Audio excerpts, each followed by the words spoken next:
I'm the founder and CEO of Ecomcy, and we are full service agency when it comes to Amazon Woman and TikTok. We've been in the space now over 8 years, so a long time. So you can imagine all the things that we have seen, the good, the bad, everything. And of course, that drives to where we are right now, where we have a team of almost 100 people right now globally in the main regions where Amazon operates. And with that, we have a portfolio of over 250 brands, around $500 million in revenue that we manage across the board. So essentially, we come across a lot of kind of situations on a daily basis from a strategic point of view. And more importantly, we come across a lot of interactions in the D2C space as well, because a lot of the brands that we work with, not only now they rely on Amazon, they now have operations outside of Amazon as well. And some of the things I'm going to be going over today is just exactly that. Why it's important, why you have to do it, and what are some of the considerations you had to bring on board to make sure you had the highest chance of success. And to end with my intro, like if you're very keen into these kind of formats, these webinars, and you really want, the kind of person that love to learn kind of things on a weekly basis, check the e-commerce lab podcast, where on a weekly basis I bring 2 to 3 people on a one-to-one kind of recordings where I really go deep into everything kind of e-commerce related. So with that said, let's jump into kind of the overview of everything, right? Which is at the end of the day, it's understanding how Amazon kind of coexists with Shopify, right? And this is something that it's a big mistake a lot of brands are doing. I think when it comes to Shopify or D2C in general, a lot of times people think it's one or the other. And the reality is that they are both meant to coexist in the same kind of ecosystem, right? So some of the things that you have to actually understand is that at the end of the day, all these are channels that are going to allow you to tap into consumers from a different perspective, right?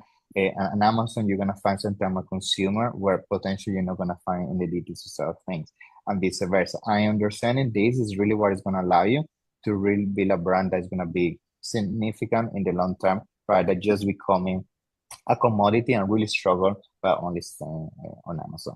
So when we understand that foundation, I think then we go into the strategic kind of thing that we have to implement when it comes to how do we make both kind of coexist into the same kind of ecosystem, right?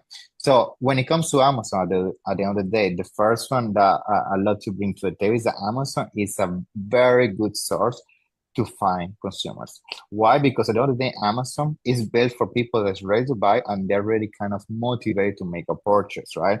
Into what essentially you're bringing to the market compared to in your D2C space kind of things, where it's more built around the experience and really built to essentially consolidate the lifetime value of your consumer. So once you know that, essentially the best workflow, and that's the workflow I actually see on multi-million-dollar brands, is that you use Amazon to acquire consumers at a cheaper kind of a CPA. And then you bring these customers into Shopify or D2C platform where you can consolidate an experience that they can never get on Amazon. You can maybe open the door to products or experiences that they also can only get through your D2C kind of channels. And more importantly, you can maximize the profitability, because the reality is on your D2C, if you have everything kind of fully optimized, that's really where you can make the most money, right? Compared to Amazon, that sometimes can be only a quick win. It's not really built for a long term if you don't really have a platform to kind of consolidate, kind of a community around your brand, right? Now, let's start with the Amazon side of things, right? I think I just wanted to bring some numbers, kind of why Amazon is important for those maybe that coming only from the D2C world, and they haven't really dived into Amazon yet. I think we're in an era that Amazon cannot be ignored anymore. I know there's mixed feelings when it comes to Amazon, right? At the end of the day, it's getting more competitive. It's sometimes a pay to win certain categories. The fees are very strong. And sometimes it raises the question, does it actually make sense to be Amazon compared to only D2C? And the reality is, as I mentioned at the very beginning, it's not one or the other, it's both, and just understanding how they kind of coexist, right? When you see some of the numbers that you can see on the screen right now, it makes very clear why you have to be there. Like, it's a channel that's going to bring you a level of exposure and traffic that not other is going to bring to the table. Like, no other marketplace or channel is comparable to Amazon. Now, it doesn't mean it's the only one, and it doesn't mean you should only rely on Amazon. But it's important that you essentially start removing that perception that is out there that Amazon is not anymore a place to be. It's very competitive, very expensive, because the reality of it is that if you don't, your competitor, especially that competitor that maybe is also attacking you from a D2C side of things, is going to leverage against you, and it's going to be tough for you in the long term to catch up. And of course, kind of giving you a brief kind of very overview on things that you have to consider. I mean, it's very foundational, but especially for those that are in the D2C kind of world, just wanted to bring this kind of a quick overview of what is important. The number one thing, of course, is the brand registry. Like, this is a must when it comes to Amazon. We are in a phase now that brand registry is more powerful than ever. Like 2-3 years ago, you will tell to a person how brand registry, and they will say, yeah, I mean, it's just another badge, another check. It's not really anything meaningful now. Amazon is really closing the door very aggressively against the bad players, and it's something that you must have. Again, for all the D2C kind of players in this webinar, which I'm sure some of you are, most likely you already have a trademark, so this is something that you can get going very quickly. The other thing is the pricing strategy, right? This is something that very important when it comes compared to Shopify, right? Now, when it comes to pricing, this is where you have to have a strategy here, because usually compared to Amazon, Shopify, if you're selling on Shopify and then you try to go on Amazon, there's certain impacts that you have to consider when it comes to margin. So that's where you have to understand if your product is really meant for this or not. And then the last one is the advertising. Like, as you guys most likely are doing the D2C work, if you are relying on a strategic kind of implementation of ads, media to bring consumer, in Amazon the same. In Amazon, you cannot just put a product and just kind of hope people come to the door. So understand this and make sure that's also part of the margin. Now, some basics as well. Again, this is something that, of course, I'm sure a lot of you are aware of, but just as foundational kind of work is understanding some of the things that you must have when it comes to Amazon. I think one of the biggest mistakes, and that's why I'm mentioning here, people, when they go from D2C to Amazon, the first thing they do is they copy paste everything from Shopify. And there's many tools out there that allow you to do that. Again, I would recommend you use those integrations to pull all your catalog, especially if you have a big catalog. But don't do the mistake of assuming your images and your copy from D2C are going to be meaningful for Amazon, or vice versa. Why?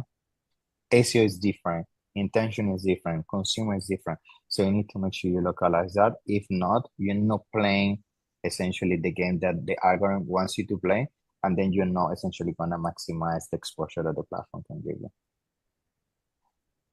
Now, when it comes to the fulfillment, this is something that, especially if you're only relying on D2C and then jump into Amazon, this is very important to kind of bring to the table. And some of the speakers today, I'm sure they're going to go deeper into this.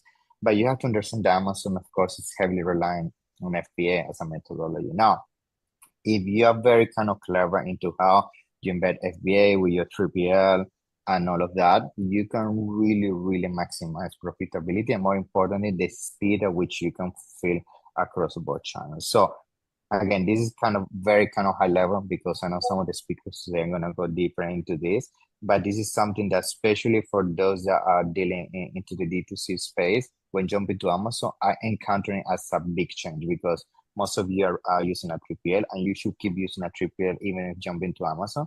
But you have to understand that now FBA is also next related that most likely is going to be part of your journey. I need to understand how to navigate that. Now, on the Shopify side of things, which is now closer to home to what the webinar is today, the reason why I love Shopify or D2C in general is lifetime value. Every single time I have conversation with brands and we're talking about, what is your growth through, what is your plan to grow, be more profitable and all of that. What I love is, especially for those that have the mindset of operating in the D2C space, is a conversation about how do I make money on that first transaction, is how do I make sure I keep that customer engaging as long as I can and maximize the return on investment. Because the reality is that's how you build a brand. In fact, when it comes down the line to exit a brand, the first thing the investor is going to look at is what is your retention and what is the lifetime value, right? Because that's really what matters. Because if you have one of those brands that people buy only one off and then they never come back to you, they never engage with your ecosystem, that's not really a brand. You're just flipping a commodity, most likely. And that's where you have to understand the shift, especially in the D2C space. And I think if you're clever with these things like building loyalty, subscriptions, apps, so many things that you can do in the D2C space, that's really what brings an extra layer that Amazon never would bring to a tailor, especially because Amazon will never even give you access to the clients in the first place. So by you reverse engineering that and putting that layer now on top of your Amazon operations, you can really kind of tap on a new way of maximizing how much money you can get out of your potential consumer. Huh? Now here I wanted to make kind of a graph to make it very visual in terms of, how the ecosystem compares compared to Amazon in fees. You can clearly see, you know, the differences in fees, right? Shopify D2C in general is way more profitable once you scale it and it's self-sufficient. So that's why you have to be very, very careful to not fall into the trap of thinking Amazon is the only place to be, as some of the people sometimes engage with, because again, it's very good to get the ball rolling, very good to get the initial kind of momentum, getting your brand known. But the end goal, guys, is really you have to create your own D2C kind of experience, because if you don't, the retention is never gonna be there, and more importantly, you're never gonna own the client. And for those, I'm sure it's 90% of people on this webinar. If you're looking to exit, which is really where you're gonna make most of the money down the line, what the investor wants is that you own the client. If you don't own the client, you don't really have any asset that you can leverage. So very, very important. Now, when it comes to essentially migration, right? This is something I wanted to kind of give you an idea of how you could do this, right? And this is something, by the way, that's being used by many, many brands. I have a lot of brands that what we've been doing, we use Amazon as a channel acquisition. We acquire the client, very kind of a low CPA. But what we do, once that initial purchase happens on Amazon, we try to really give them some kind of engagement that allows to bring it outside of Amazon. Everything within terms and condition, we're never breaking here any terms, is sold down to pure branding. And this is something that all the big brands are doing, by the way. The Apples of the world, the Samsung, etc. It all comes down as simple as they buy the product. Once they acquire the product, all the experiences associated with the product, which could be down to a specific feature enabling a warranty, an event, a discount, hundreds of ideas, right? They can only be redeemed through your D2C experience. Now, why this is something that completely changes the game? Because now what you're doing is you're using this channel Amazon to acquire consumers at a cheaper rate, and then you're bringing them into this ecosystem where you actually can be more profitable and increase the lifetime value. So that's where I have seen some of the brands that we were with really blowing the revenue and the profitability they can do, right? And making the sale on Amazon once, maybe re-engaging to the Amazon kind of ads that they give you and everything. But the reality of it will never give you the level of transparency. In fact, Amazon is even removing ways of engaging with clients. They're removing, you can now engage when it comes to reviews or follow-ups or things like that. So it's really closing the kind of any bridge for you to have that engagement. That's why it's more important than ever that D2C is part of your ecosystem. And of course, when it comes to the hybrid kind of operational model, to kind of bring this to a closure and leave you with this thought, so then you can kind of blend this with all the things you're going to be hearing today. This is usually what I recommend, right? On Amazon, you're going to have anything that is very kind of easy for people to discover you. For example, we had this makeup brand. They have a lot of products, but they're very premium. What I say premium is usually the any product that they sell is over $100. So very premium. But what they did is they came out with a product which is like, you can think of it as a tester, like a sample version. You try different kind of products within the ecosystem for $49.99. And this is only meant for Amazon. You can only buy it on Amazon, right? And what it is now, with this very cheap offer, they are acquiring a bunch of clients that they would never try the product before because the barrier of entry was so high. And thanks to that, they have seen a huge influx of people then going to the Shopify to actually then acquire the exclusive products, exclusive kind of flavors, exclusive kind of packaging that they can only get on the website. And now that's essentially proving what I've been saying so far, which is using Amazon as a source of traffic and then Shopify to double down and maximize profitability. And then, of course, here, KPIs are very important. You then need to understand how to blend your acquisition costs with Amazon and Shopify. And again, there's many software and solutions that can really allow you to do that. I'm sure some of the speakers today are gonna give you more insights when it comes to that.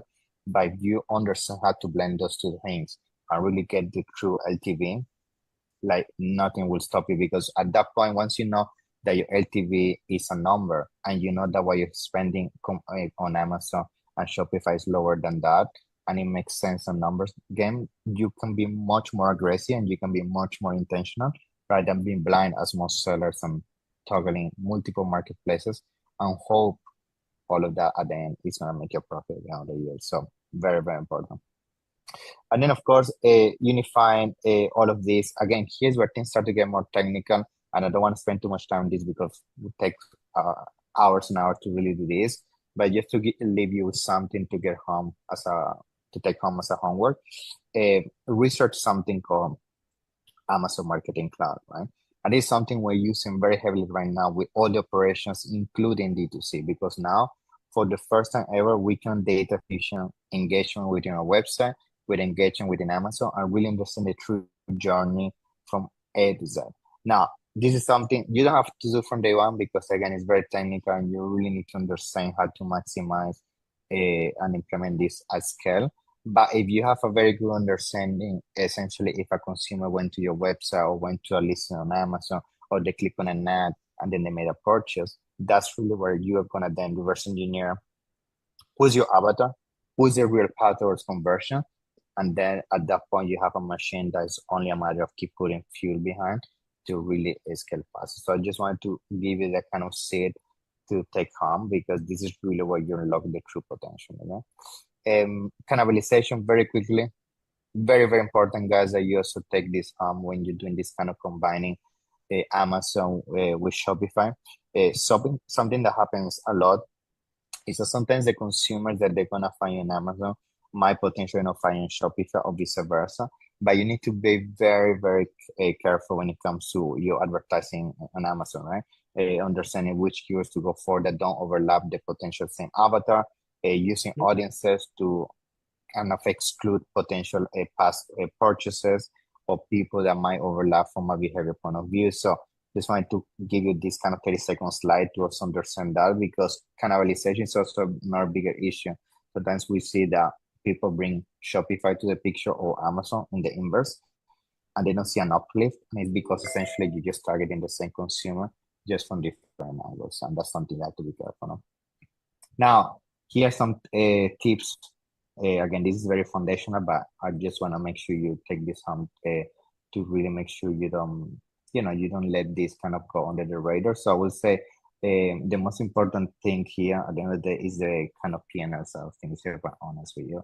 I would say the number of times I jump on a call with a brand that does this kind of operational mix of D2C and Amazon, they don't have a clue what their margins is kind of concerning, especially when you then bring inventory into the mix where accounting becomes really, really complex. So what I'm trying to say, if you're looking to expand, let's say you're a D2C brand, you're looking to expand to Amazon or Amazon to D2C, make sure first all the daily checks and all the things you see on the screen are clear. Because if you bring another kind of source of data or KPIs into the mix, things are going to get much more complex. And then it's going to become an octopus that's going to be very, very difficult for you to figure out. So that's another kind of insight I wanted to bring home. And finally, I would say kind of the reality check, right? Is like, I think at the end of the day, what really is important for you to take home is understanding now that at the end of the day, it's not one or the other, it's how do we combine them. So I think understanding that Amazon, of course, is getting more and more expensive, but at the same time, it's a very good channel for acquiring consumers. Then understand that on the Shopify side of things, it's not anymore about, pretty much having a website or presence out of Amazon. It's understanding that you're building a whole operational system where you can retain your client and really maximize the lifetime value. And just understanding that at the end of the day, if your consumers are most likely buying from a competitor that in this case Amazon, and you're not there, that's just money that you leave on the table that, again, it's just going to potentially impact in the long term, and they're just going to eat into your market share. So make sure you are as present in as many places as possible that makes sense. So that's something that can protect you in the long term. So that's everything from me, guys, in terms of of course, kind of the overview of everything. Here I'm leaving my calendar, so any questions that has to do with, let's say you are a D2C brand and you want to expand to Amazon, or even from Amazon from D2C, like I'm more than happy to have initial conversations, see where you are, and hopefully explore how we can be part of that journey to make it possible. So any questions about everything I presented, please drop it below in the comments. And of course, towards the end of the webinar, we can dive in. So yeah, that's everything from me. Cool. So now we go into the next speaker. Okay. So let me just confirm here the agenda. So now next we have Phil. Yeah. So floor is yours. Thank you. Thanks, Vincenzo. I only have 4 slides. I feel like I have slide envy now after that. Let me just share my screen. Can you see my slides? Or can you see my logo? Yes, we go. Okay, cool. Perfect. Perfect. So yeah, quick introduction. My name's Phil Rees. I'm the founder at e-commerce supply chain consultancy business called SHIPMAX. I've been in logistics and supply chain for around 21 years. And in that time, worked with thousands of brands and retailers of all shapes and sizes, Amazon merchants and marketplace sellers, as well as direct to consumer Shopify brands and a fair few kind of omni-channel, more traditionally organized brands as well. So what I'm going to be talking to you about today is how fulfillment can be used as a growth lever. A lot of people look at the fulfillment and the sort of that side of things as just a cost that needs to be quashed and minimized, whilst they're reframing for top of funnel ads, creative, CRO. But often fulfillment can be a really big untapped lever for growth that happens after the buy button. So I'm going to go on to talk to you a little bit about what I mean by that. In fact, before I go to the next slide, I'm going to give you a specific example. So, very recently, I worked with one of the fastest growing brands in the UK. They're in the nutrition space, primarily direct to consumer, but also do a fair bit on marketplace as well. And these guys had grown from 0 in 2020 to this year doing expected forecast of 180 million in revenue. Because they sell nutritional supplements, they get a lot of repeat orders. And they very much used fulfillment as a growth lever. And what do I mean by that? Well, if you go on their website, on their Shopify store, you can order a product that costs £8, what's that, €9, $10. They don't charge for delivery. You can place that order up until about 9, 10 p.m. at night, and you will always receive your product the following day through Royal Mail or one of the other carriers. So they're very much using their fulfillment as a growth lever. And to put some of that into context, on Trustpilot in the UK, there's only one company on the whole of Trustpilot that have more 5-star reviews than these guys, and they're a utility company that sell gas and electricity to UK consumers. So when I talk about fulfillment as a growth lever, that's kind of what I'm driving at. So, and what I mean by that at a deeper level isn't that it's one lever, it's actually 4 levers. So, the first one is conversion. Shipping cost is the number one cause of cart abandonment. AOV, the free shipping threshold, will often help to build a basket and grow that AOV. Speed or speed of delivery, a credible delivery promise that's quick is going to convert really, really well. Whereas if you've got something vague that says, may or may not be there in 3 to 5 working days, and that depends if it's a you place your order on a Saturday or whatever. All of those are going to affect conversion. And as Vincenzo talked about as well, the advantage of DTC through Shopify over something like Amazon is that retention and lifetime value. The brand that I mentioned that I work with, who've grown to 180 million in sales, their lifetime value of their consumer is enormous because they're typically selling their nutritional supplements as a 1 month supply, and their email database, their outreach, their content is all about not just winning one order from that consumer, but getting the consumer to love the product and buy it month in, month out. And they've been very, very successful in doing so. So the flywheel, why this all compounds. So shipping lower cost orders means more margin per sale, which can then be funded into more acquisition, which then can then drive volume, which then earns better carrier and 3PL rates, because we all know that those areas are very sort of volume driven. That then further lowers the cost again. So fulfillment savings don't just save money today, but they can ultimately fund growth. And the more you grow, the more you can save. So that flywheel then continues to turn. So what I would suggest anybody who's interested can go away and do as some quick takeaways. First thing is always to benchmark your delivery and 3PL rate cards. You may have no intention of moving. You may love the carrier that you work with. You may go to dinner or play golf with the guy that owns the 3PL that you operate out of. But that doesn't mean that you can't go out to market once or twice a year, get rate cards from some of their competitors, and at least have something to use to hold their feet to the fire.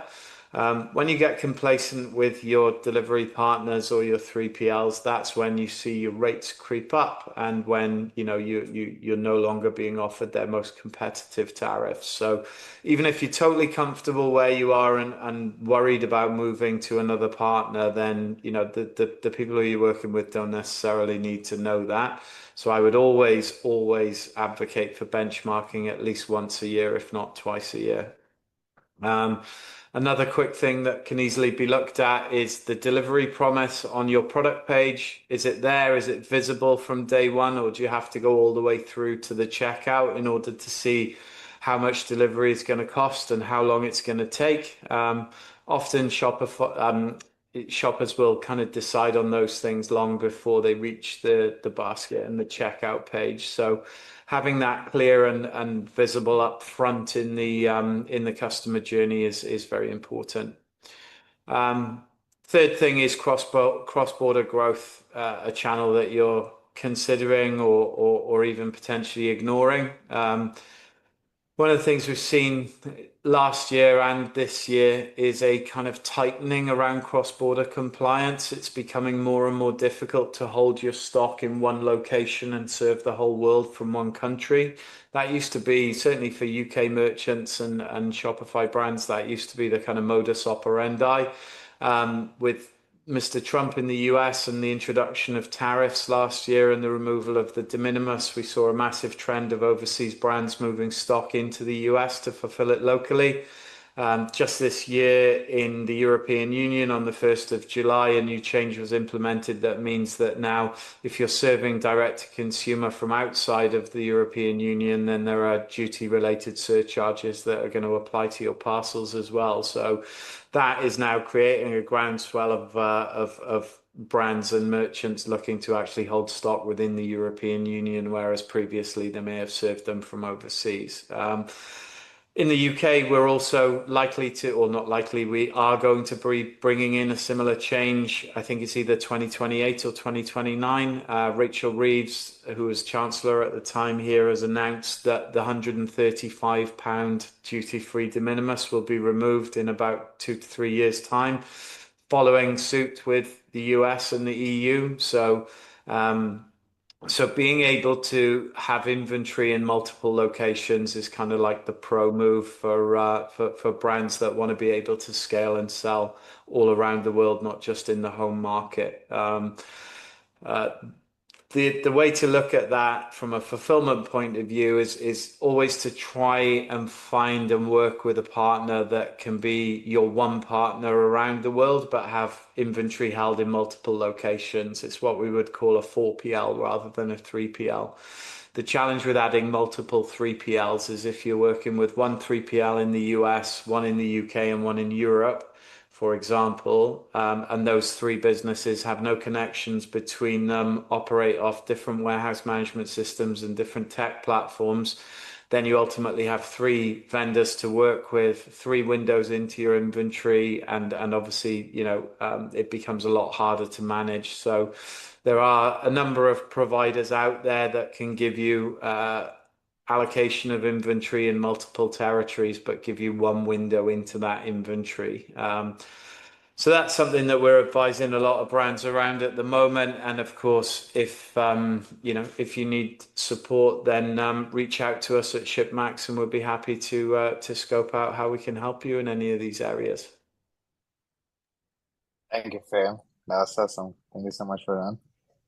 Cool. No, Any questions for Phil? Of course, guys, please feel free to drop it down below, and then of course we can go over that towards the end. Okay. So cool. So next we have Stefan. Yeah. Amazing. Okay, let me just share my screen. Thank you. Phil, I think you need to stop sharing first before I can share. That's right. Yeah. Yeah. Thank you. done. Thank you. Mhm. Thank you.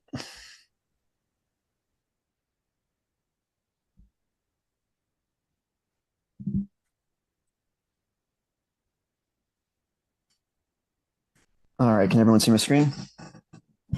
We can see, yes, we can see your slides. Awesome. Thank you. Perfect. All right, so how's it going, everyone? My name's Stefan, and I'm the founder of Email Superstars. So we're an email marketing and SMS marketing agency, and we work with, our focus is working with D2C e-commerce brands. And one of the things that I think is really unique or kind of differentiated about the way we work with brands is the way we leverage brand avatars when it comes to our email marketing. And that's exactly what I'm going to be talking about here today.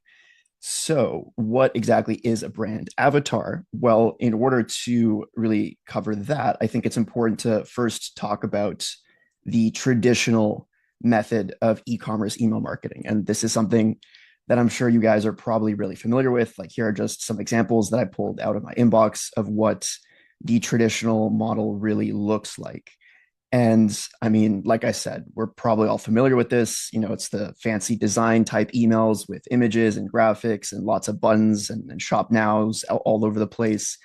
And there is a lot of, I mean, there are some advantages to using this style of email marketing in the e-commerce industry. And that's why it's so universal and so ubiquitous, right? So first of all, we have the visual appeal of the emails themselves. And that's something that can go a long way when it comes to grabbing people's attention and really leveraging that visual appeal to create this consistent branding, and also to increase the positive affect that people have towards your brand, right? So if you're, for example, a makeup brand and your emails look really good and really, really aesthetic, then that kind of subcommunicates the idea that your makeup will also make your target audience look really beautiful and really, really aesthetic, right? So there is definitely some value there. And of course, we have the fact that using this style of e-commerce email marketing, you have a high density of click opportunities. So obviously, they're with all the buttons and everything, it's very easy for people to click and then be directed to your PDP, product description page. And then from there, now they're inside your Shopify website and they have the opportunity to browse and to eventually purchase, right? So there are definitely some pros to this style of e-commerce email marketing. Now, there are also, however, several important disadvantages as well. So the first major disadvantage, and really there's two major issues with this style of email marketing. And the first one is that email was really designed for personal communication, right? So it was designed to facilitate communication and strengthen relationships between people. And that's kind of the entire basis of the email marketing algorithm. So when the algorithm is deciding where to place your marketing email inside somebody's inbox, right? If it's deciding whether to put it in the primary inbox where your subscribers are actually going to get a notification pop up on their phone, right? A mobile notification to alert them to the fact that they just received an email from you, which can be very important if you're running a time limited sale, right? To make sure that people are aware that you're sending them emails rather than your email landing in, the dozens of different folders and tabs that exist nowadays to kind of segregate marketing emails from the quote unquote important emails, right? So when the algorithm is deciding where to put your email inside the inbox, that's one of the biggest things that they look at, right? So what they look at is how much does this email really resemble a personal form of communication between two people? And what does the history of engagement between the sender and the recipient look like, right? Like, does that engagement pattern mirror what you would expect from two humans communicating, or does it more closely resemble marketing style communication, in which case they're going to put that email in a suboptimal folder where it's going to get lower readership, it's going to get lower open rates and overall lower sales, right? So if the answer to the question of does this look like personal communication is no, then your marketing emails by definition are going to get lower open rates, and it doesn't matter how pretty they are if they never get opened and read, right? And the second major problem to this style of email marketing is that email marketing is really retention marketing, right? And the idea of retention marketing, the name of the game there is to build positive and profitable relationships between your brand and your email subscribers.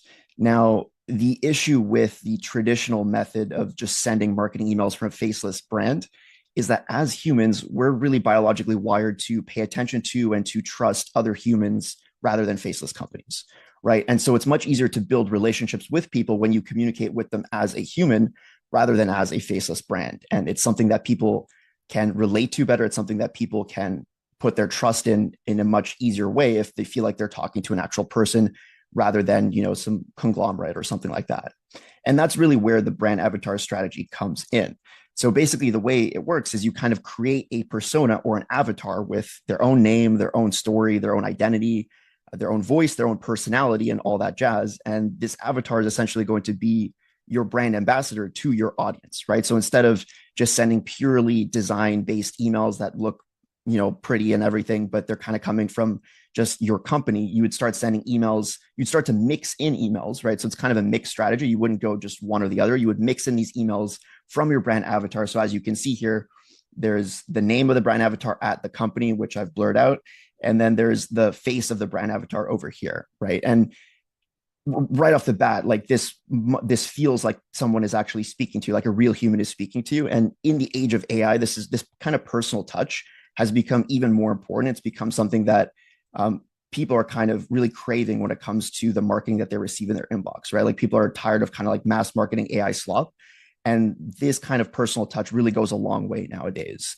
And the thing with a brand avatar is, you can base it off of a real person who works for your brand. And you could also just completely make up a fictional character, right? Like it doesn't have to be a real person. It can be a completely made up character. And you could have one brand avatar, you could have multiple brand avatars.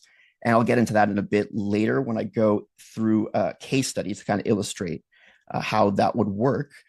But the really important thing here is that your brand avatar has a story and a personality that is both in line with your brand identity, right? So you want them to be representative of your brand. You want them to be a brand ambassador, and you also want their personality and their story and their voice and all of that to really resonate with your target audience. Because at the end of the day, you want your target audience to relate to this person. You want your target audience to feel like they know this person, that they can trust this person. And that can take some time and some testing to kind of slowly hone in on the best voice and identity for your particular audience. But it is definitely a worthwhile process because the results can be quite powerful. And I'll get into that in a bit later when I do go over that case study. But first, I just wanted to quickly show an example of what this even looks like, because it's kind of an abstract concept until you see what it would look like in practice. So this is just a quick example that I pulled from an email that we sent out for one of our clients. And as you can see, the equivalent of this in like the email, the traditional email marketing model would just be kind of like a, hey, we're back in stock notification image with like a button to go buy now. And as you can see, we're giving them the same kind of announcement that we're back in stock, but it's in the voice of the brand avatar, and it's written in this relatable style to the audience The audience is women between the age of 30 and 50. That's kind of the primary demographic that this brand is targeting. And so the voice of the brand avatar is kind of in line with what the audience would really resonate with, and what they would find kind of charming and likable, right? So that's kind of the key. And you can kind of see just from quickly reading this how much more relatable something like this is versus sending that traditional e-commerce heavily designed type email. And so just to go over some of the advantages of using a brand avatar and why it can be so powerful when you incorporate that in your email marketing. So first one I've already touched upon, right? Like when you build up that know, like, and trust factor, it can really boost conversion rates, because when people feel like they can relate to someone, when people feel like they can really trust someone, whenever you run a promotion to your subscribers, they're more likely to believe that you're giving them an amazing deal if they hear that from the person that they trust, right? If they hear that from the brand avatar versus if they hear that from some faceless company. And that, of course, is going to lead to higher conversion rates when it comes to your promotional, when it comes to your promotions and the sales that you run. Now, the second one is better inbox placement, right? And this is something that I've covered and touched upon a bit as well. So when your emails look like they're coming from a real person, they tend to get better inbox placement. And not just that, but when people think that a real person is speaking to them, they're way more likely to reply to those emails, right? And in fact, you can actually leverage the brand avatar to solicit replies from your email marketing subscribers. And when inbox providers see people replying to your emails, that's a very strong form of personal engagement, right? So that's not typical marketing engagement. That's personal communication type engagement between two people. And so that's a very strong signal to inbox providers, to Gmail, to Microsoft, to Yahoo, that your emails belong in people's primary inboxes, right? Your emails belong to be put in places where people can see them and where people are going to get that notification popping up on their phone. And so as a result, your emails are going to get a much higher open rates, which of course means more sales overall. And another reason is, and this is something that a lot of marketers don't really leverage as much as they could be, in my opinion. So one of the things that email marketers really focus on is building up a relationship with the audience. And the typical way they tend to do that is by offering quote unquote value, right? And there's nothing wrong with providing value to your subscribers. In fact, that's a very important part of building a relationship with them. But I think what a lot of people miss is that value is great, but there's a reason that people procrastinate reading textbooks, for example, by spending hours binge watching their favorite TV show, right? And the reason behind that is because entertainment is just a far better method, in my opinion, of really monopolizing someone's attention. And with a brand avatar, you can actually, and this is a little bit more advanced, but you can really leverage the brand avatar's voice to get people hooked onto reading your marketing emails by kind of incorporating the same elements that get people addicted to their favorite TV shows. So, humor, it could be drama, it could be conflict, it could be stories with cliffhangers, it could be characters to root for and against, right? Like all these different elements that give people dopamine spikes when they open your email. And as a result of that, what you get is people start reading your emails, your marketing emails, just for the sake of reading the email itself, even if they're not actually interested in buying anything. And when it comes to higher ticket items, that can be really powerful because it means you're able to nurture leads indefinitely until their buying window opens up. And therefore, you're able to collect that sale rather than a competitor, right? And so the other thing that actually you could do with this is, because your emails are entertaining, you can get away with sending more marketing emails than a competitor would be without pissing off your email subscribers, right? Because they actually want to receive your emails. They actually like reading your emails. You're able to just email way more frequently, which gives you more touch points with your audience, again, without pissing people off and without having them unsubscribe or report you as spam. And in fact, for almost every single e-commerce brand that I've worked with, I've sent daily or almost close to daily marketing emails, and it's never really been a problem. That's something that very few brands are doing. Like very few, at most, a lot of brands are sending like 2 to 3 emails a week, if not, like one a week or one a month. And you're just able to get way more touch points when you send daily, which of course results in faster relationship building. It also results in more sales overall, because again, people just have more opportunities to buy. And so to kind of illustrate the power of what a brand avatar can do, I put together this little case study here. And the reason I chose this case study in particular is because it's a very good example of how you can implement a brand avatar in a very easy and low effort way. So some of the stuff I was talking about earlier, where I was talking about, how you can create stories with cliffhangers and all that stuff. Obviously, that's a little bit more intensive, but you don't have to do all of that just to get great results from using a brand avatar. And so this brand in question, this was a pet store brand that was doing great overall, but their paid ads and they were doing great overall when it comes to their paid ads, but their email revenue was severely lagging behind. And specifically, they were quite unhappy with how poor their post-purchase flow was performing, because the guys who were running this company, so they were quite savvy marketers, and they knew that right after a customer buys, that's one of the best times to hit them with an offer and to get them to buy even more. And so immediately after every customer bought one of their products, that customer would receive a sequence of 5 post-purchase emails, and all of those emails were promoting this 50% off plus free shipping offer. And I mean, as you can see, those emails were not doing too hot. The placed order rate is pretty abysmal, and the open rate also is not great either. And that was something that was kind of like a frustration for them, because they thought that their post-purchase flow should be doing a lot better. And so when we took over, what we did is we replaced those 5 emails with just 3 emails. Here's one of those emails here. And as you can see, there's a markedly significant improvement in the open rate and both the placed order rate. And here is kind of what the overall post-purchase revenue looked like. So as you can see, this was the month of May. And then their welcome flow was doing quite well. So their welcome flow was doing 37,000 that month. And then their post-purchase flow, as you can see, was severely lagging behind. They only had like $900 in revenue generated from their post-purchase flow that month. And then here was the very next month after we implemented those 3 emails. And as you can see, the welcome flow revenue did go up. So they were sending more traffic to their Shopify website. So that's important to keep in mind. The welcome flow revenue nearly doubled. But what I want to draw your attention to here is how much the post-purchase flow increased relative to the increase in the welcome flow revenue. So as you can see, the post-purchase flow revenue actually started to almost reach the welcome flow revenue. So the welcome flow generated $60K the very next month, and the post-purchase flow, again, with just the 3 emails instead of the 5, generated $50K in revenue for that month. And I mean, if you guys know anything about email marketing, this is extremely rare that you would see a post-purchase flow generate as much revenue or close to as much revenue as a welcome flow. That's not supposed to happen, right? Your welcome flow is usually significant, by a significant margin, the biggest kind of moneymaker in your Klaviyo ecosystem or whatever email marketing platform that you use. And so the question is, of course, how were we able to do this? And the answer to that is not that we changed the offer, right? We actually used the exact same offer as they were using previously. I mean, we did tweak it a little bit, but we were still promoting a 50% off plus free shipping offer. And the real change, of course, was we just leveraged a brand avatar.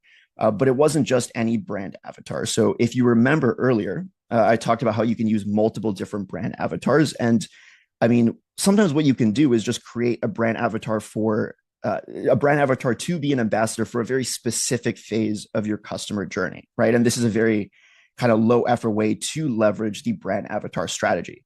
And so in this case, what we did is we created a brand avatar called Jess, and we used Jess to kind of act as an ambassador for the shipping department, right? And here's what the actual email or one of the emails looked like. And as you can see, the brand avatar reaches out. It lets them know that we're about to ship their order. And it kind of talks about this other thing that they can get for 50% off with free shipping. And the important part here is we let them know that, hey, if you order this before we ship the thing that you already bought, then we can put everything in the same box. And that way we can give you free shipping on your next order as well, right? So the reason this works so well is, first of all, there was a very personal feel behind the email, right? And that created instant rapport and instant trust and credibility. And instead of just using an arbitrary deadline, like, something like this offer expires in 48 hours, we came up with a very credible and like human sounding reason for why they need to take the offer now. And it's because if they order the upsell before we ship their package, then we could put everything in the same box, right? And that's very credible. That sounds like a very real thing that a person would say. And that is really the secret to why this flow performed so well. It's, again, because of that personal feel, because of the rapport that we were able to generate by using a brand avatar. And that's really kind of a microcosm for how powerful this strategy can be. So just to wrap things up here, if you guys are interested in getting the most out of your email marketing results and the most out of just your retention marketing in general, then I would highly recommend experimenting with leveraging a brand avatar alongside the traditional emails that a lot of e-commerce brands are using. And like I said, this doesn't have to be something crazy intensive. It doesn't have to be creating all these fancy stories and creating all these, really powerful, emotionally captivating emails.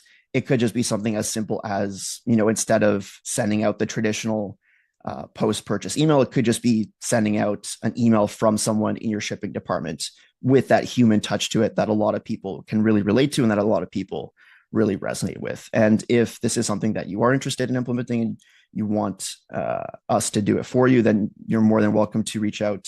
My website is emailsuperstars.com, and you can get a hold of us there as well. And awesome. Yeah, Thank you for that, Stefan. That's awesome. Thank you. Appreciate it. Cool. So next we have Phil, Byrne. Yeah. So hi then. I'm doing very good. Very good. Nice to be here. Thank you, Vincenzo, and everyone else. I'll just share my screen and everyone can tell me when it is viewable.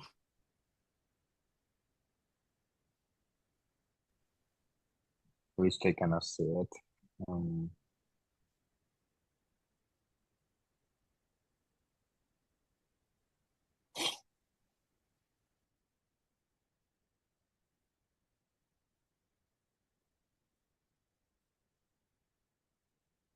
Can everyone see that? Yes. Thank you. Yeah, great. Fantastic. So guys, my name is Phil Byrne. I'm the founder of Positive Sparks, and we are a commission-based ads agency. Google Ads is our primary product, and everyone has spoken very eloquently today about what DTC can do to succeed. And I'm going to talk to you about Google Shopping, because I believe that Google Shopping is the #1 place for an e-com brand to succeed outside of Amazon and to send good traffic to your Shopify store. Just a quick one, Phil. We can see the slides, but we can also see the side of it. So I don't know if you're gonna put full screen, so we can only see the slides. Let me just check that. Don't worry. Maybe you should have an option that says present or something like that, and you should have an option to put only the slides. Let me know if that works. Let's do this. Let's try one more time. Thank you for telling me. No worries.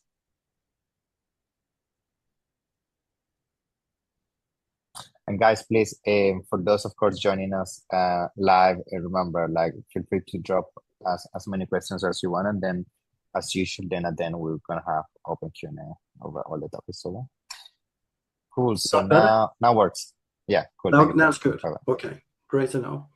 So what we're going to look at today are some realities about how Google Shopping works and how we can use Claude AI in this very AI-driven year, 2026, to help us tell Google where to focus our spend. So when we first set up a Google Shopping campaign, what happens is Google pushes our budget across all of our products. And for pretty much every e-commerce brand we've ever worked with, which is over 800 now in total, the 80-20 rule works out. So 80% of the revenue comes from 20% of the products. And sometimes it's even 90-10 or 95-5. So what happens in a Google Shopping campaign is Google wants to show your products right across the board unless we give it a good guide as to what we want Google to show in shopping. The way we do that is we use something called labels.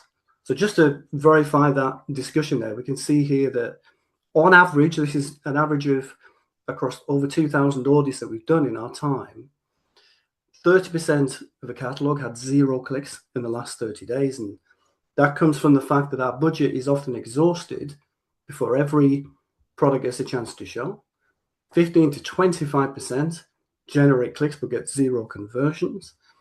And this 10 to 15%, sometimes a little more, drive most of the revenue.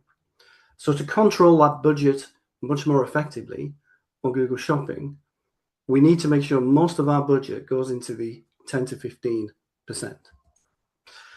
So what we do is we use labels. So every product that we push to Google Shopping goes via a feed that comes from our Shopify site and goes into Merchant Center.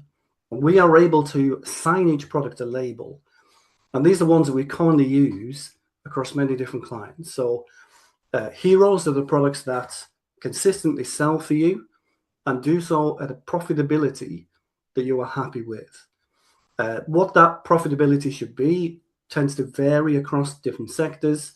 Phil, you spoke about nutrition and supplements before, and that can often be a sector where that first purchase just wants to break even because the LTV comes from that customer repeat purchasing. Then we have sidekicks, which are products that sell, but just less often than the hero. But again, they sell consistently. They have some demand, just perhaps not the same demand as heroes. And then we have the promising sector, which these products are showing signals, but we just need to give them more investment and let them appear more to see what they can become. The villains are the ones that we want to exclude quite quickly. So those are ones which show quite often, but we just don't convert. Maybe we have a competitor who is showing a better price than us. Maybe our product has something else about it. Could be delivery speed, could be anything.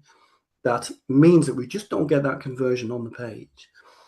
And Vincenzo, you mentioned before about really focusing on a Shopify site to improve your conversion rate if it's 2% or below.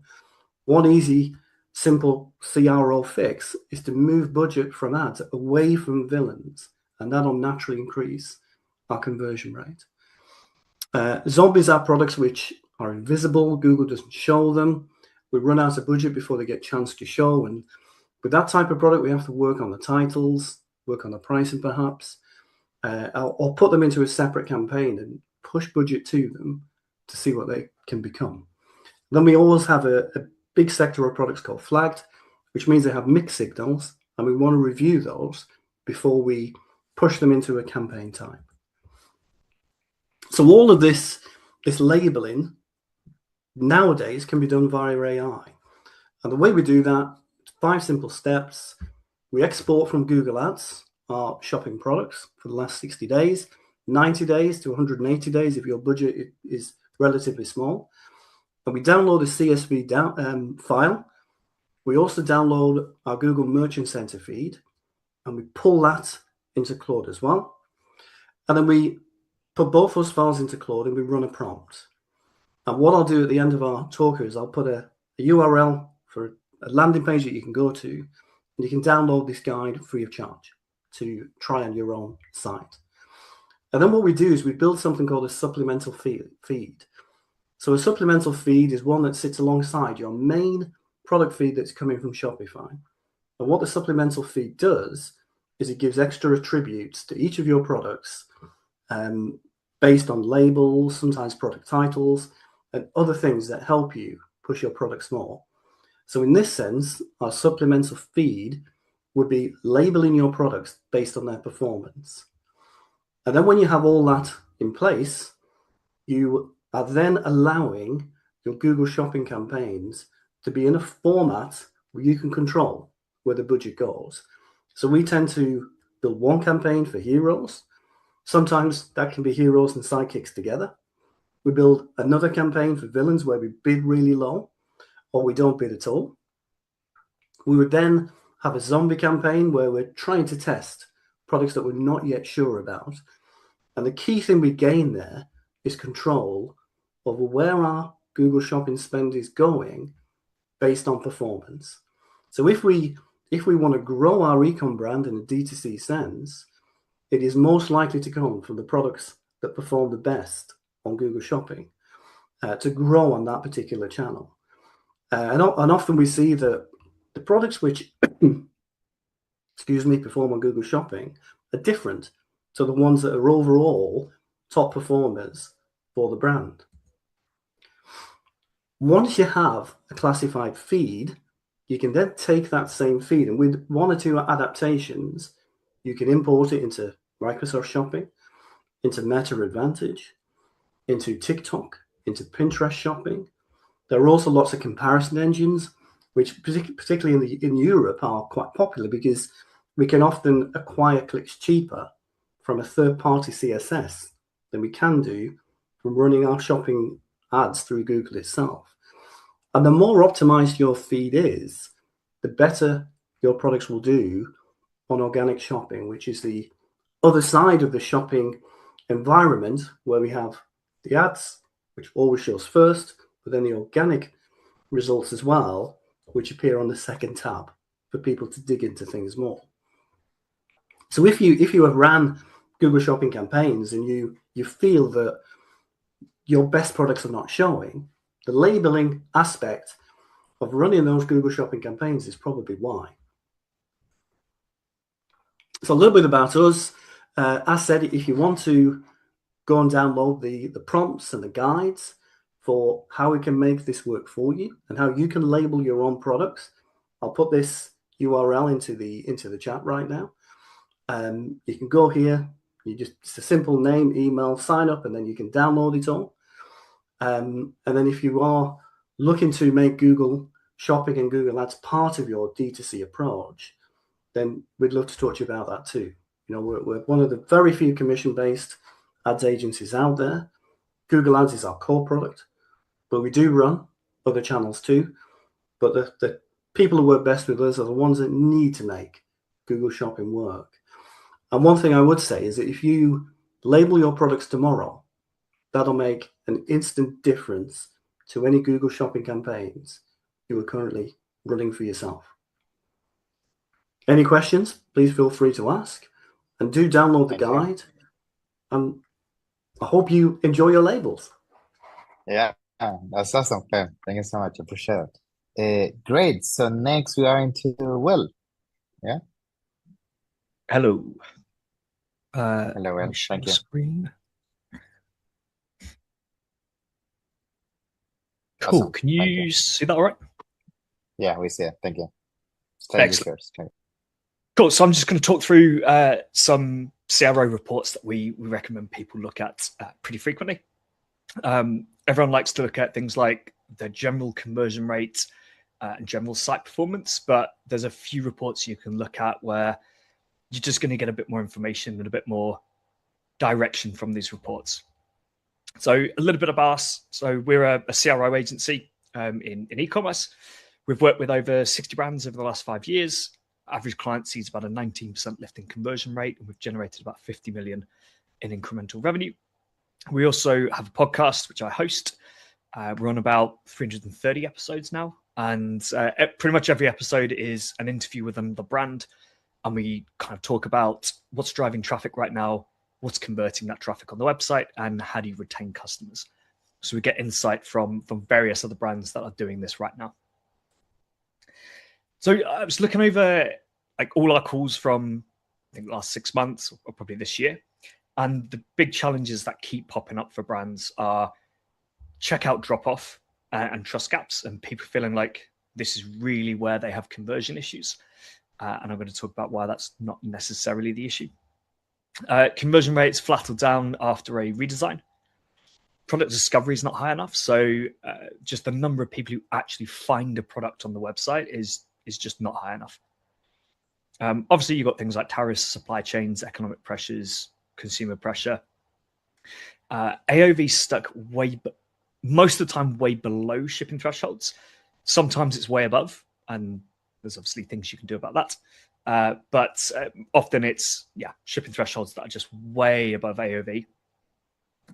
Bot traffic distorting analytics, reasonably easy to filter out a bit and give you some sort of direction and more confidence. And key goals that have come up are obviously increasing conversion rate, general website performance, increasing the amount each customer spends, reducing returns.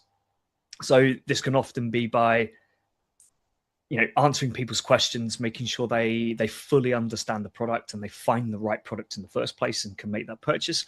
Or it can include just disqualifying people. So letting someone know that this is not the right product for them. Don't buy it because you're going to return it. And neither of us wants to go through the hassle of that. Growing subscription take rates, better understanding the customer journey off-site, on-site. Personalized experiences keeps coming up a lot, although I think unless you're doing maybe 1 million sessions a month plus, I think personalization is a bit overrated. And of course, reduce dependence on paid ad spend. So not necessarily reducing ad budgets, but just making sure that budget is going a bit further, working a bit harder for them. So the way to use CRO properly is obviously starting with research. So really understanding your customers, what is their buying behavior? What is, how do they shop for your type of product?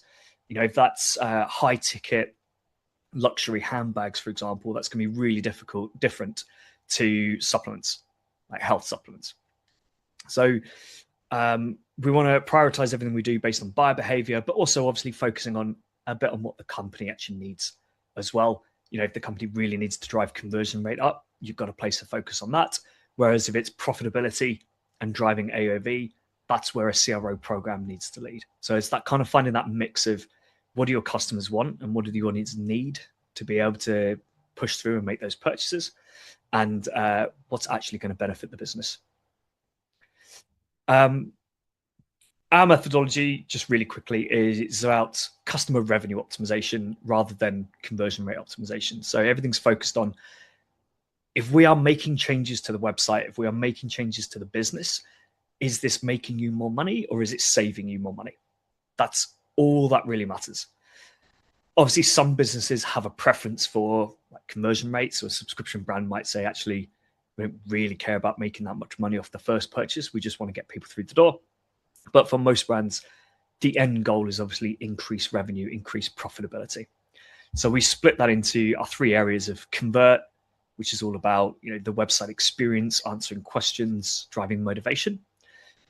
Monetize, which is discounts, offers, promos, everything you can do to either increase the amount of money someone spends with you or decrease the amount of money you are kind of spending to actually acquire that customer as well. So with this, I mean things like how much are you giving away in discounts, your free gifts, how much margin is that giving away, free shipping, all that sort of stuff that just digs into margin. And then scale is how it affects things like your paid media, your marketing channels, things like returns, fulfillment, and those other areas of the business that either benefit from the changes that we make on site or the learnings that we get and can provide to the rest of the business. So I'm going to talk through some of the reports that I recommend people look at, even if it's just they are a bit more high level, but this will kind of indicate where you actually have problems and where you should be focusing your efforts. So firstly, and this actually came from a webinar I did the other day, and the first point about the challenges was a lot of people think they have an issue with checkout. Realistically, if your checkout looks like something like this, you're probably fine. If you've got ShopPay, PayPal, Google Apple Wallet, if you've got your 60-day money back guarantee, maybe a review or two, that's fine. That will do the job. If you start adding in things like upsells, timers, I see widgets for giving tips, like giving tips on an e-commerce website. All these things, we've tested, we keep testing, adding them in, removing them. It's always better to not have those things there. It just needs, the free shipping reminder, your money back guarantee or returns policy, and the payment options. So the first place to look at is your Google Analytics funnel. So I know a lot of brands don't spend much time in here. And so we actually look at it as for one particular metric, which is product views. The rest of the time, we do tend to focus on Shopify because that's where people spend all their time. If that's your source of truth, then it makes sense to use that data because Google Analytics does track a bit differently. But what we normally find is product views is one of the highest impact and easiest things to improve on a website. So when you think about it here, 50% of the users that land on a website will view a product. But that's also going to include all the users who land on a product or land on a collection page and are one click away from a product. So higher intent. So, if half of that is people landing on products, then 75% of your of your traffic is browsing, and only a tiny portion of that is actually then finding a product. So there's huge drop off there. Then obviously you want to look at add to cart, reach checkout, purchase rate. But for the purpose of the Google report, this is the one we tend to focus on. Oh yeah, I forgot about these slides. This is where most people think the problem is, right? Reach checkout, purchase rate, as I kind of said earlier. But realistically, for almost every brand we speak to, the problems are here. If it is related to purchase, which is basically your checkout page, it's almost always because something has been put there which puts people off. So people just messing around with the Shopify checkout, putting the upsells in there and things like that, or potentially shipping fees, right? If people are really struggling to hit free shipping thresholds and you've got high shipping costs, that's going to cause a problem here. But the vast majority of the time, it is getting people to products in the first place and then convincing them they actually want to buy that product. And you can find this here. So if you go into GA4, just for anyone who doesn't know where it is, it's up in the reports. And for the vast majority of people, it'll be under monetization or lifecycle, monetization, purchase journey, unless you've kind of edited your Google Analytics reports and stuff, but it'll always be in the purchase journey. Just probably set it to last 30 days or last 28 is fine. And then you're just looking at these metrics here, and you can also see the difference between mobile and desktop by default. But then we want to look at Shopify. And so we tend to look at your general Shopify performance, and that will give us that high level indication of where there might be an issue with the website. So here we can see add to cart rate is a bit lower than we would like. So there are probably issues there. And then the key thing to do here is relate it back to this report to say, well, actually, how many people actually view a product in the first place? Because that's the one that's missing from Shopify reports. So that will give you a feel for, actually, is your add to cart rate down? Potentially just because you're not getting people to the products in the first place. Reach checkout here looks fine. And then you've got purchase rate, which is really, really, really bad.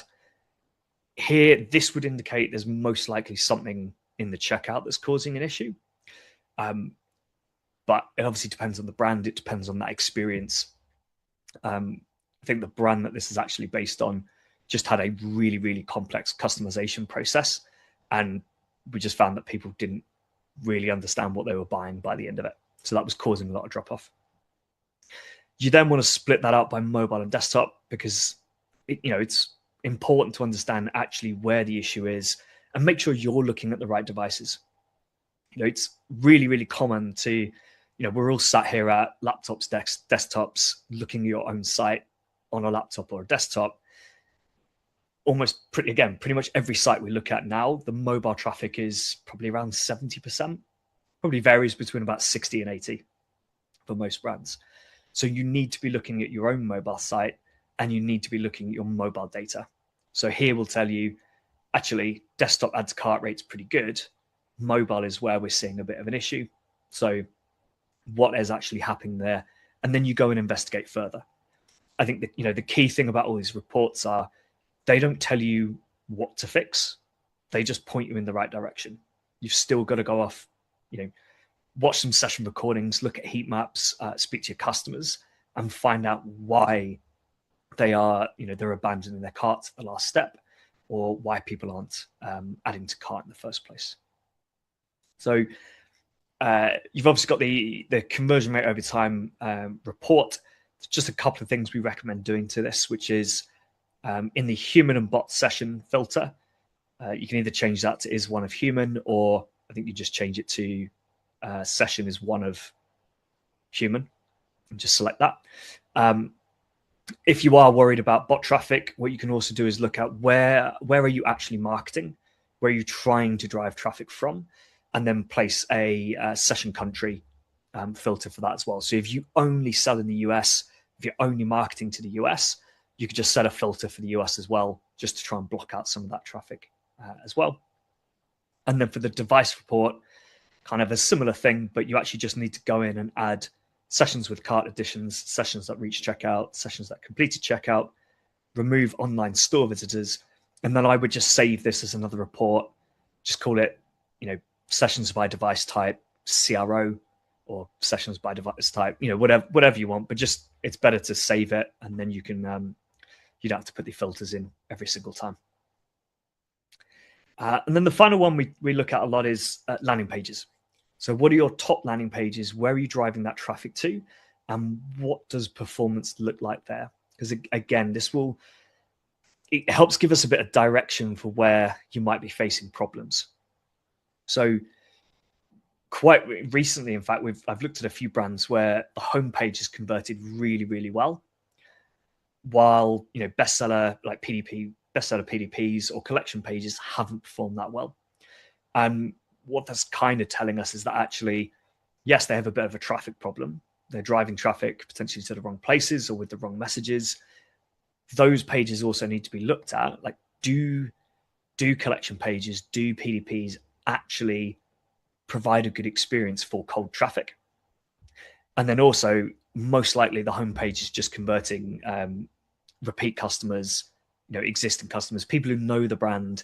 They are coming direct to the homepage because that's what they type in, and they know what they're shopping for, so they will go and buy. So you do have to sit there and kind of think about the data a bit and say, well, okay, if the homepage is converting at 4%, but my bestseller is at 0.81, does that mean I just drive, it would be kind of reasonable to think, should I just drive all the traffic to the homepage because that performs? When actually it's probably just a very, very different intent of traffic that's on those pages. For this one, basically the same filters as the sessions by device type. It's sessions by landing page. Just make sure these same metrics are in place and the same filters. The other bit we look at, which is not a default report, so you have to pull the data and run some analysis on it. But looking at AOV and how that relates to your free shipping threshold. This is something, again, we've seen so many big wins for clients recently because the free shipping threshold got set just a bit randomly. Just someone decided this is what it should be. This is what we would feel comfortable with. And then they're not really taking into account actual customer behavior into account there. So, in this example, we've got a free shipping threshold of 170. AOV is down at 127. So there's quite a big gap there. But the most common orders are sitting around the £105 mark. So you're asking people to spend quite a lot more money to get to that threshold. And in this case, it's a brand where all their products are quite high value. So they would only have to add one more product, but we're talking about doubling your spend essentially in order to get free shipping, when it would be perfectly reasonable for someone to expect to be able to buy that one product. So this is where you've got to look at, okay, well, should the free shipping threshold come down? And what can we do to lift AOV as well? So it's always looking at the two things. And I would always start by looking at how can we get people to spend more money first? Always start there, because as soon as you drop your free shipping threshold, it then gets tougher to move that back up if you need to in the future. So I'd always just think, okay, do we reasonably think we can get someone to spend an extra kind of £45 to get to that threshold? If so, let's work on that first. Let's try and drive that AOV and that spend. And then, if we lift AOV to maybe 150, maybe that's where we start to pull that down. Obviously, this is really dependent on your brand and your category, but I'd really just start looking at, of your abandoned carts as well. How many of those sit above and below your free shipping threshold, and then by how much? So again, that would just give you a bit of indication of what's that buyer behavior? Is the threshold set appropriately, or do we need to be looking at shifting it down a bit? How are upsells being used to try and drive that up as well? This is always a good one. I think the percentage above or below gives a pretty good indication as well as to whether your threshold is set correctly.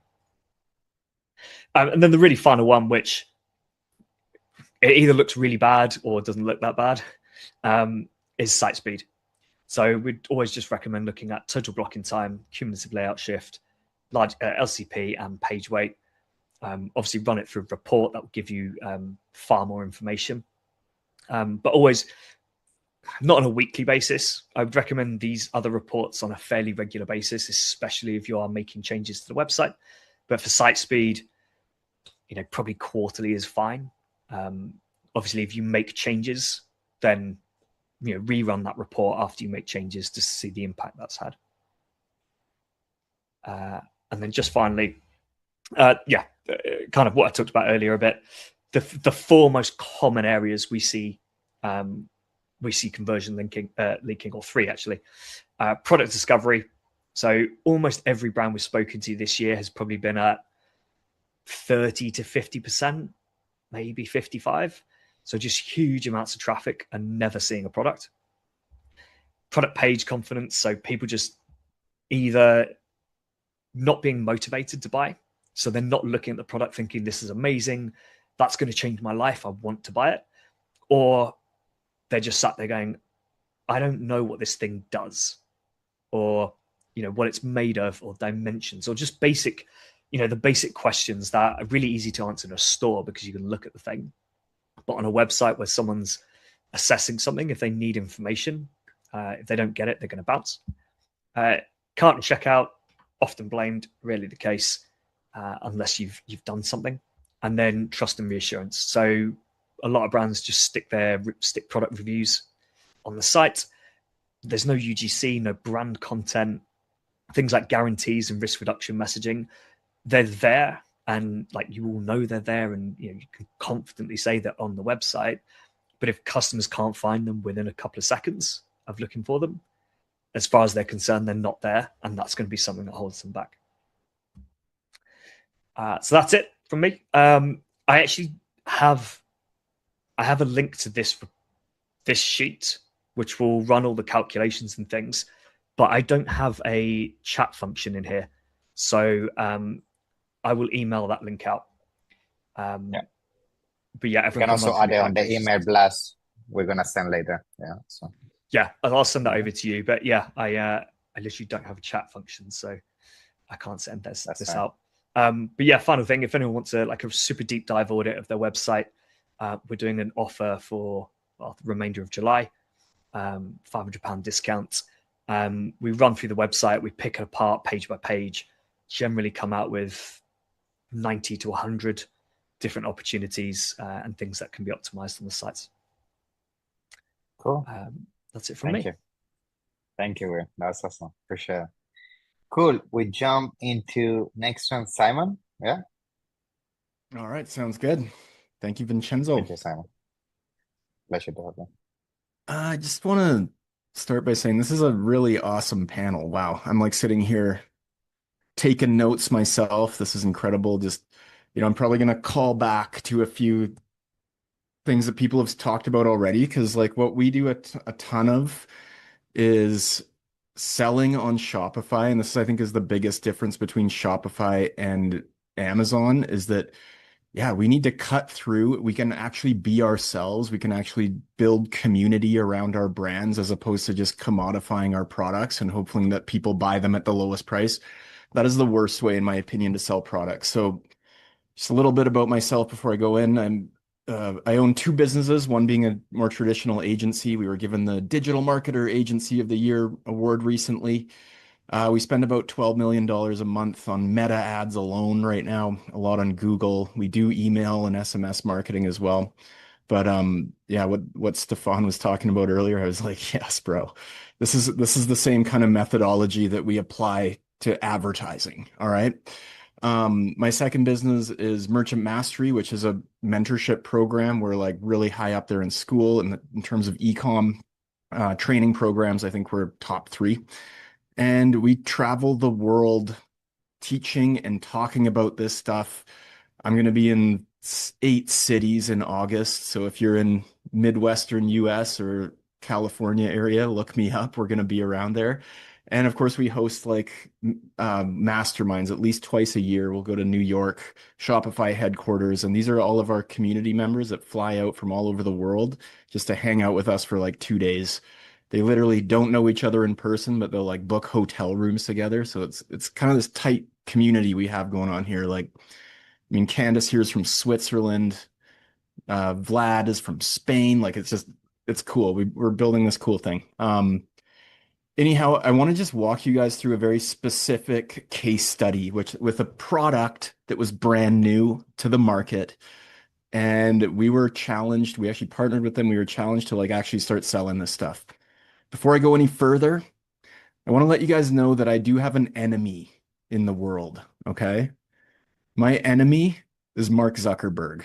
I want to give that guy as little as possible and take as much from him and his platform as I possibly can. Okay. Despite the fact that I've dumped hundreds of millions of dollars into his platform over the years, that is our job, right? And that is why everything that Stefan was talking about resonated incredibly. Everything that Bill was talking about with logistics and fulfillment, that's how we squeeze more profit out.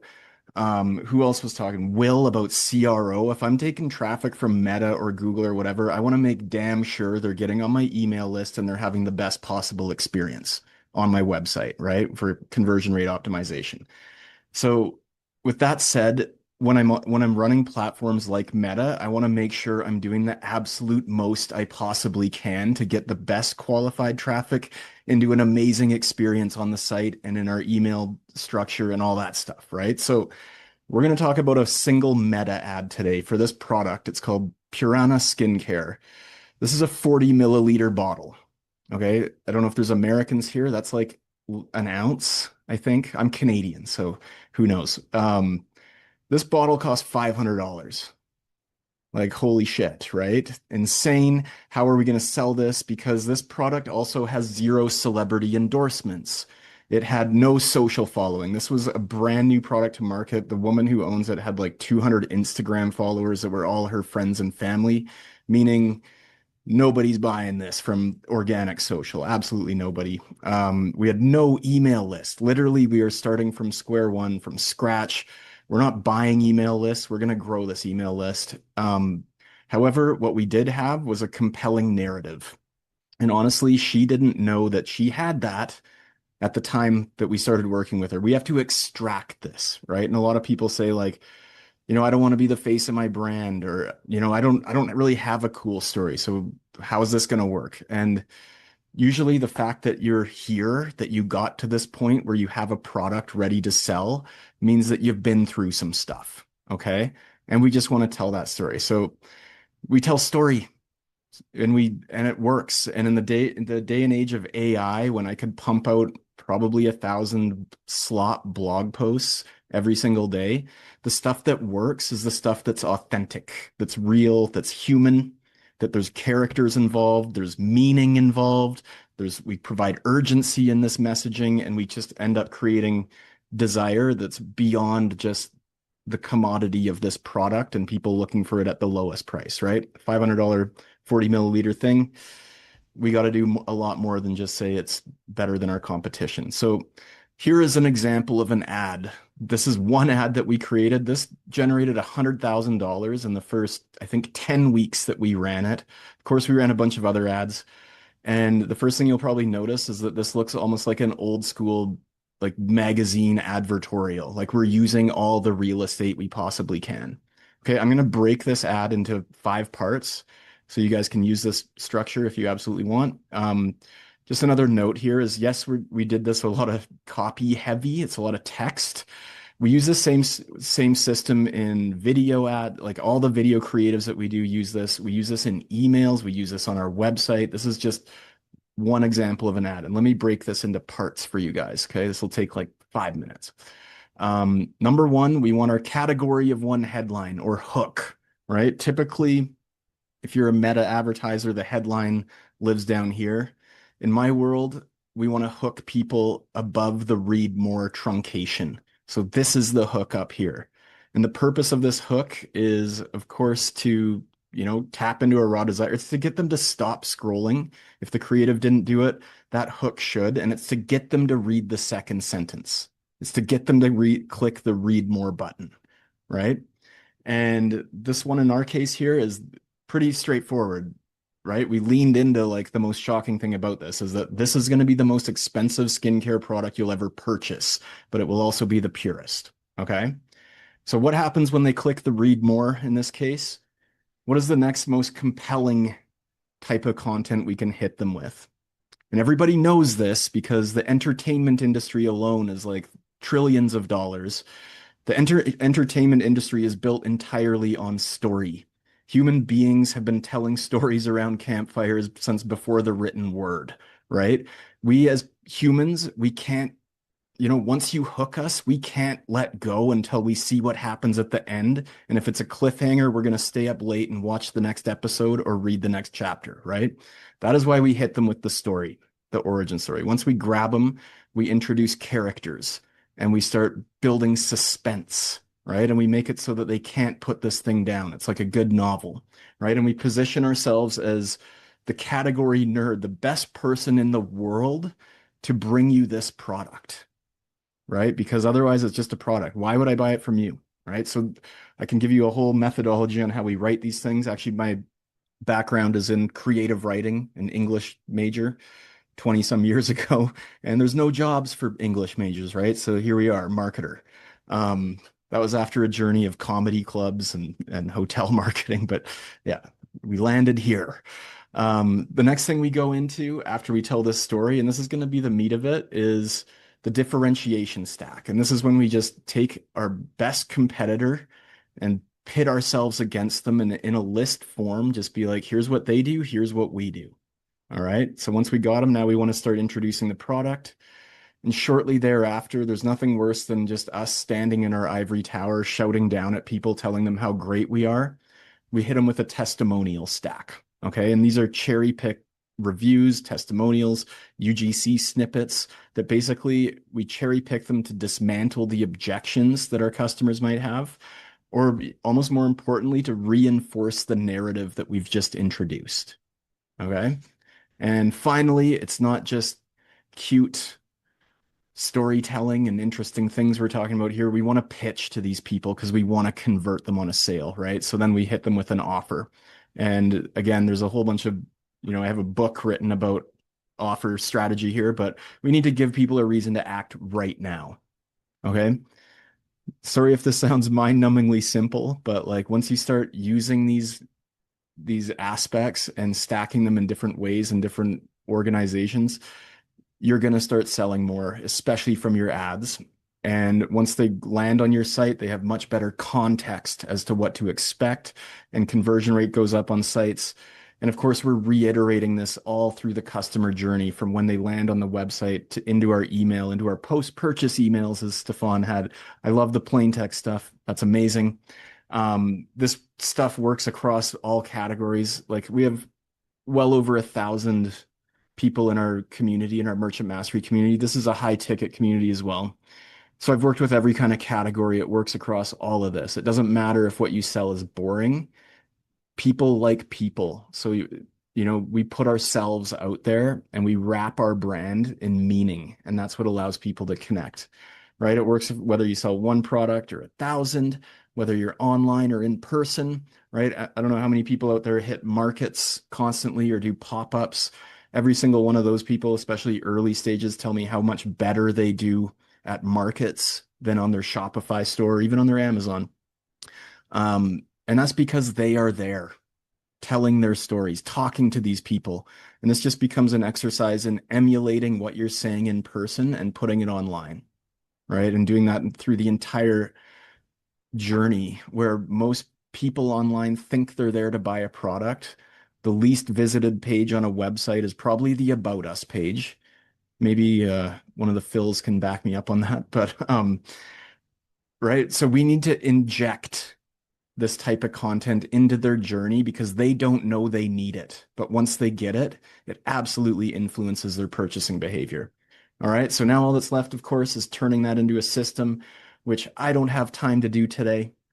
But if you want to reach out to me or book a call with me and see if you're a good fit for anything we do, we have, we basically have the full value ladder where if you're just starting, we have stuff for you. And if you're, wanting to hire an agency for about 5 to 10K a month, we also do that. And that's it for me, guys. Let me know if you have any questions. Thank you, Simon. That was awesome. Thank you so much. Cool. And that brings us to the last speaker of the day. So Brian, floor is yours. Thank you so much. Hey, yeah, thanks for having me. So here, let me share my screen real quick. So today I'm going to run through a workflow for like a potential workflow using the Creatorland MCP, a couple other things for a potential Shopify customer. I'm just going to kind of showcase what's possible with AI when it comes to creator marketing. So a little bit of background on me. I've been in the creator economy for the last 11 years. Built a large nano and micro influencer marketplace that I founded in 2015 to about 500,000 creators and about 3,000 brands. My new company is Creatorland, which is the LinkedIn for the creator economy. It's free to join. We have 106,000 members, about 25,000 monthly actives, somewhere between 12 and 14,000 brands on the platform. Essentially, think about Creatorland as the ultimate showcase for a creator, a place to network, DM. We have a job board that's free. So if you have any kind of hiring that you want to do for free, feel free to post on the job board for hiring creators of any type. And we are also very good at capturing and organizing data. So one of the things that we offer is for creators to OAuth their Instagram, TikTok, and YouTube channels on the platform, in addition to all the things that they're entering directly in the platform about who they are, and also connecting their Gmail. And we take all of the data that we have access to, which is just mountains of it, and unify that into one kind of central data store, which powers different experiences on the platform, including our MCP or connector for Claude. Claude, Codex, ChatGPT, Perplexity, you want to run OpenClaw, you can do that with the MCP as well. And this enables some very, very cool experiences. Now, the thing about AI, if you've ever tried to use AI for creator marketing, it's challenging because there's this gap around the source of truth. The more experienced you are with AI, the more it performs significantly better when you try and put some boxes around it. Like if you connect the Gmail connector to Claude, for example, or Codex, and say, go find XYZ information in my email, here's an example of the type of thing that I'm looking for. It's going to do that faster, better, more accurately. And the same thing is true with influencer marketing related work. So in a side-by-side smoke test of Claude by itself, with 60 influencer marketing prompts like pricing, casting, discovery, lookalike, that kind of thing, it really struggles. Wants to make you happy, but that ends up with a lot of hallucinations. When we ask those same questions connected to our data set, that now the superpower of a frontier model can be harnessed to actually achieve results for influencer marketing, like finding the right creators for your brand, or doing really deep market intelligence work, or pricing creators. And we can even do the outreach. So this is available live today. Of course, I'm going to get into the meat of how this relates to a Shopify brand in just a second, but just in case you want to check it out, mcp.creatorland.com, and do make sure to install the plugin and skill pack, because that gives your Claude, your Codex, your ChatGPT extra superpowers for virtually every possible operational workflow for content creator marketing. So what I'm getting into, so I'm going to run through kind of a demo here. Now we're going to pretend we're Gymshark, which is a major Shopify customer, for a second. And you're going, look, we've got a very large email list. We want to know who from our existing email list are actually content creators, are influencers.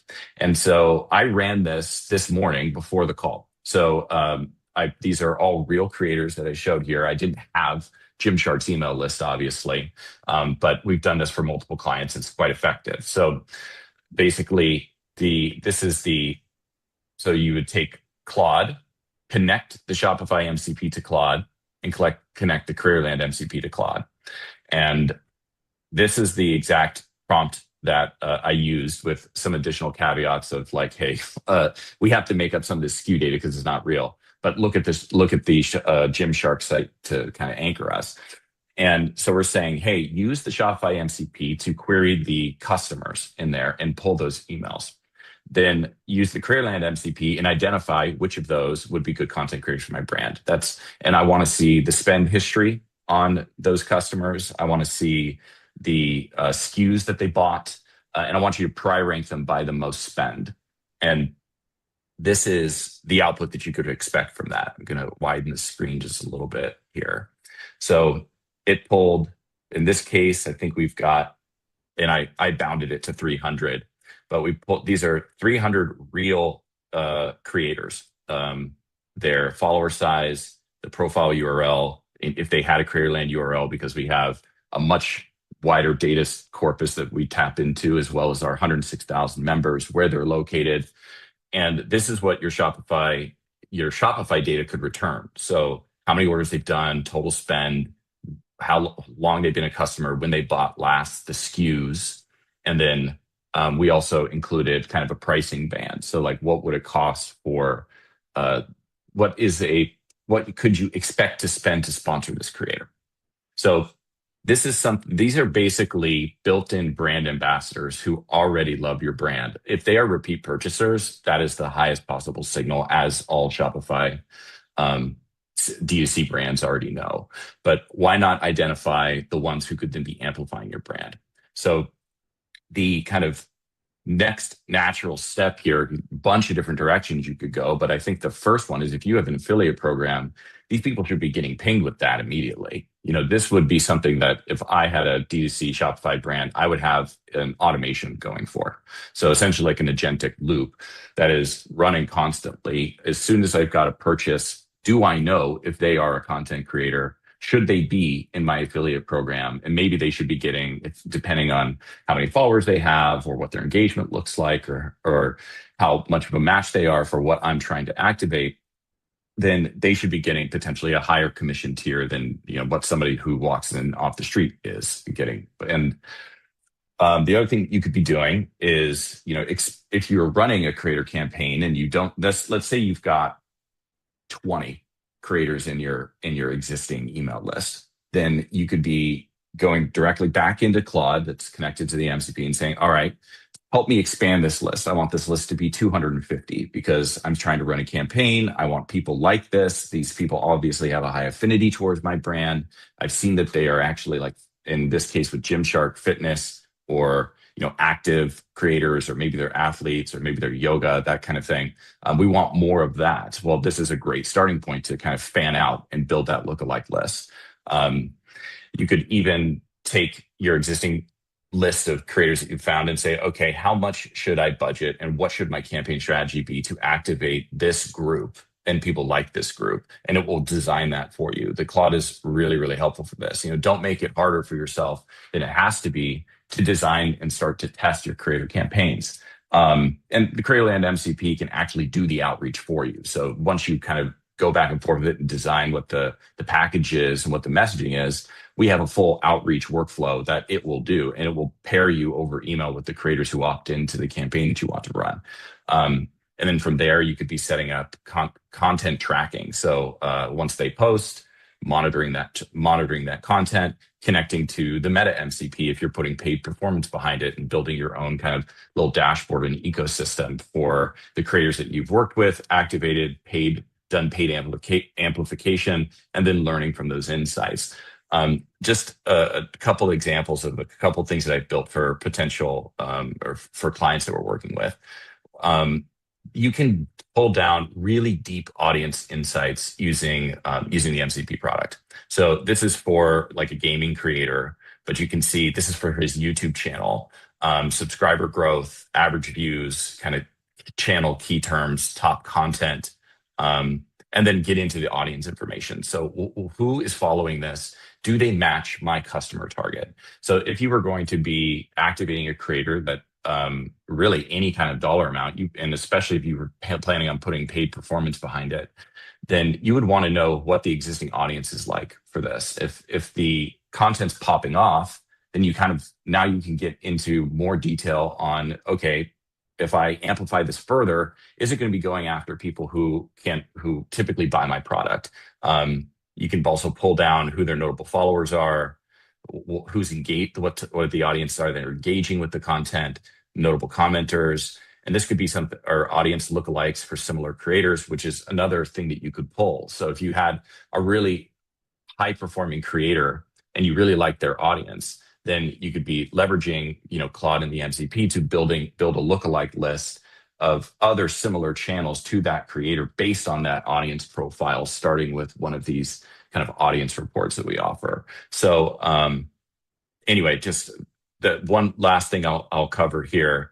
This is something that we did for a new DTC brand in kind of the skincare space. And so they had not done any creator marketing yet. They're a brand new business. And so I actually asked Perplexity to build a list of 100 competitors to them. Then I took that list, copy pasted it into Claude, connected to the MCP, and said, find me the creators that are working with these brands. I want to know what they're getting paid. And I want to have an analysis across this list of my competitors for, how I might fit into this and, how competitive it is for activating creators. And so essentially it went through, built this little microsite, found these specific brands and how many creators we could find that have worked, that we know for sure have been paid and hired by which brand, and then how deep the supply is of all the other creators that we have and that have matched for those competitors.